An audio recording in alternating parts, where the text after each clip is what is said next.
When we look at the bracket here, again, so much football left to be played in the season. Yeah. What jumps off the page at you? What jumps off at first, right? I love this matchup right here with Notre Dame BYU to start it off. I think that would be an awesome way to start, right? This college football playoff.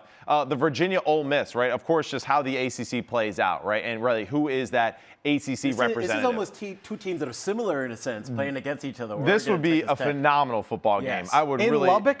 Yeah, that's right. Exactly. That too, and just Baron Morton being healthier again, seeing him back on the field, being the starting quarterback. Their running attack too, right? And seeing which team wins in the trenches, I think will be phenomenal. And of course, just like what they've done in the offseason, right? With their free agency and how much they've spent, right?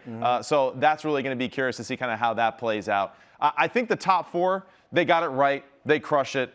How it is all filtered out, I really don't think that it matters all that much. It'll work itself out. Yeah, exactly. That's that. Oh, yeah. How about that in round 2 for everybody, huh? All right, where do we give the edge to, all right, if this actually does take place, right? Georgia, Alabama right now. Running it back? Yeah, if we had to pick it right now. I think it's really hard to beat the same team twice in a season. You think so? Okay. Now, given we saw Georgia do it last year, right? So it's not that hard. But I do. Imagine the Georgia fans if they play Alabama again in the playoffs and lose again. I trust Kirby in that situation, man. The noise around Kirby and Roll Tide is louder than ever. But the defense has gotten better, right? Alabama's playing good defense. They got a good linebacker unit. They can cover in the secondary, right? They're healthy too, so that's a big thing for me going forward, right? And also, you got Ty Simpson, who I think, other than Julian Sayin, is probably, and maybe Fernando Mendoza, right? The top 3 quarterback in the country right there with those groups. Go down one more, Oregon, Texas Tech. Say Oregon wins. You want to talk about rematches. Oregon with a chance to avenge that loss from last year against Ohio State. They embarrassed them last year in the playoff. This was a team that ran the table in the Big Ten last year, and then they lost to Ohio State. That's a potential rematch right there. And you know what? Honestly, from what I've been seeing on film and how they look right now, it might actually be a replay of it again, just because I just feel like what they're doing offensively and defensively, Brian Hartline, right, is calling it perfectly. I think Julian Sayin's production has been phenomenal. It's like for a young football player to see the field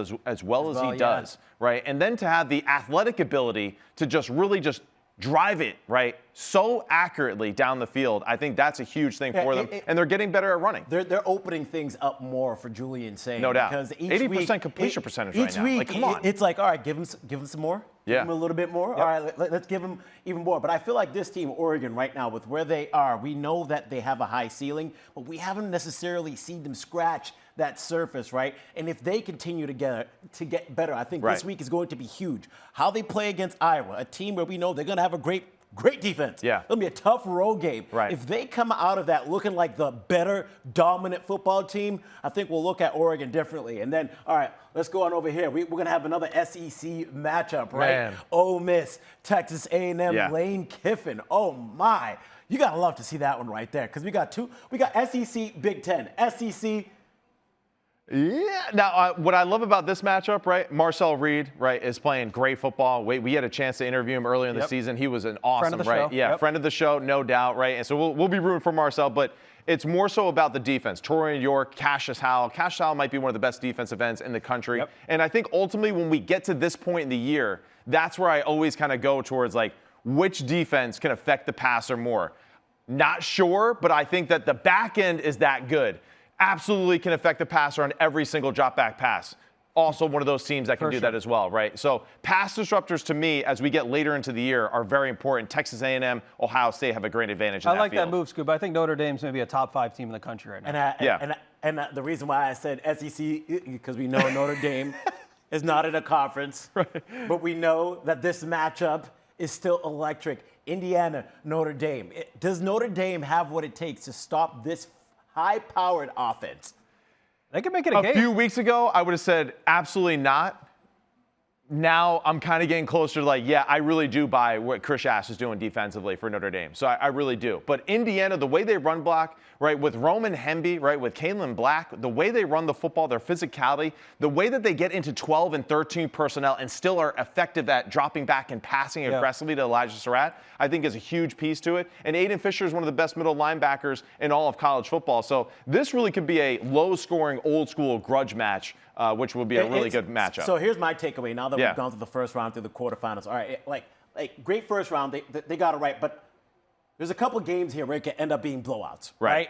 Where you could watch maybe the quarter and a half, and then at that point, go grab a drink, there always make a sandwich. Yep. Right? Watch Memphis put 60 on Georgia, though. You know? Right? But then when we get here, ladies and gentlemen, look at these matchups. These are going to be so fun to watch, and it's let's go through it, though. Let's go through it. Our first iteration, right? So let's do it. Let's go through it. Because last year, you hit it. You got all of them right towards the end. So let's go through it and see. Let's see how we get there. Georgia, Bama. I think I'm going to go Bama here. All right, I agree with you. I would go Bama. I just trust the fact that Ty Simpson will make the plays they need to win the football game. So I'm going to go with that. Fair enough to say Ohio State. I agree with this wholeheartedly. I think Ohio State defensively is one of the scariest teams in all of college football right now. This is where it gets slower. This is debatable, and it really is kind of just like, what team do you trust more? I'm going to go. Be harder? Which quarterback do you trust more? That's a question. I'm going with Mike Elko and Marcel Reed. Okay. Give me Texas A&M, coach. Ooh, how about you? I'm kind of in the middle. I'm leaning. One of you has to be the deciding factor. I'm leaning toward Chambliss here. Well, when we saw Ole Miss put up some points against Oklahoma, and you know how good that defense supposedly is. But I'm with you. I trust Elko in that situation. Okay. I also think I was going to go Ole Miss. It does seem like Lane, though, has a different vibe this year, right? Yes. Yeah, I don't know. I'm not. Maybe because he's on his way out. I don't know. It just feels like, all right, like Marcel Reed is a great player, but I just feel like Trinidad Chambliss has the ability to take over her game. You know those games where you watch? Yeah, it's a great skill group, too. One guy just ends up turning things over completely. All right. I don't know, by the way, I don't know that Ole Miss doesn't lose another game this year. Oh, you feel like they'll step on a rake? Yeah, you have felt this way for a while. I think they could lose the Egg Bowl this year. Okay. I'm not going to. No, you're right. You're right. That's a different game this year. There's no doubt about it. Notre Dame, Indiana. All right. Second time around, give me Indiana. I was going to say, to think that Indiana would lose their first game, the playoff, that would be so disappointing. This is my favorite game of the quarterfinals right now. It is, okay. Notre Dame and Indiana. Who would you go? I love this repeat. Yep. I think we were all going into the playoff last year with Oregon and saying that they were like undisputed, kind of going to run the table. Right. And I feel like the vibe is the same around Indiana right now, and I almost feel it's a little bit like Ohio State, although they just won the title last year. I'm going to go with Notre Dame.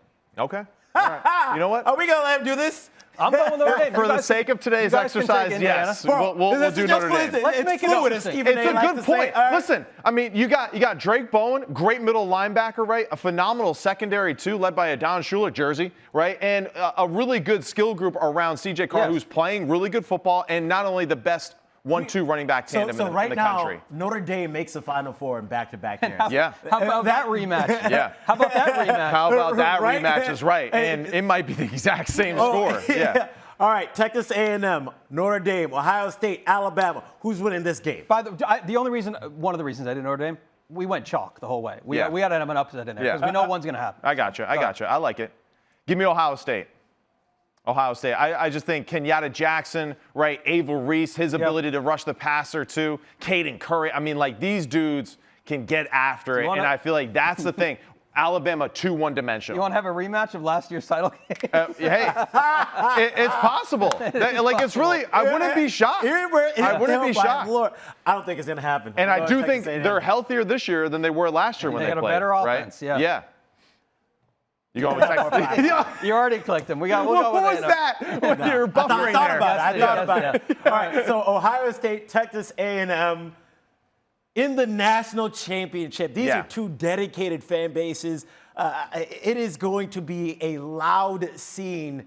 And not only that, we would finally get to solve the Big Ten SEC. Wow. Who is better, right? Who reigns over all of the land that we see? So that would be really fun to see that. Well, the show is ending.